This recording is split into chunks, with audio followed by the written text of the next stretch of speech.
Alright, so I just wanted to do a quick video on my Jeep's overheating issue that I was having for a while. Basically, anytime I came to a stop, my Jeep would overheat and it wouldn't cool off till I got up to about 40, 45, and then my temperature gauge would start going down. So a couple things I did was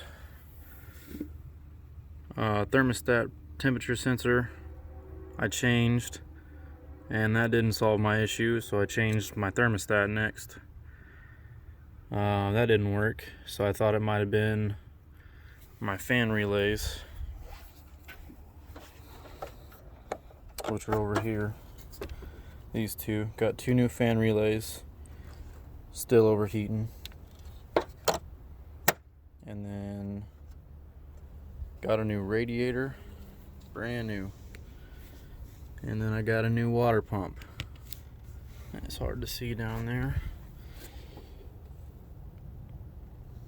Put some fresh coolant after flushing everything.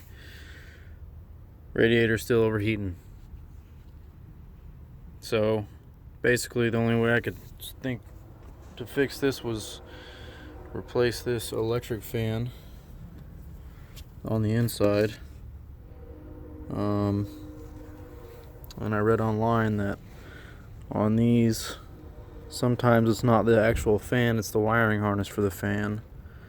I don't know how true that is, but this fan I think was about $150 to get a new electric fan, and mine is the 2004 WJ Laredo, so it's the 4-liter, and it didn't come with a mechanical fan. And I read online a lot of people said switch over to mechanical fan, it's a lot easier.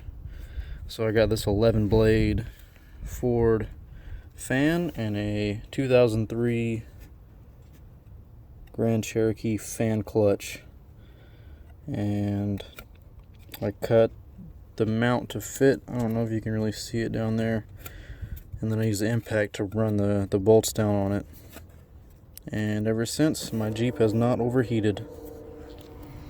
So if you have the same problem where it's overheating at idle and only when you're not moving, this might be the way to go.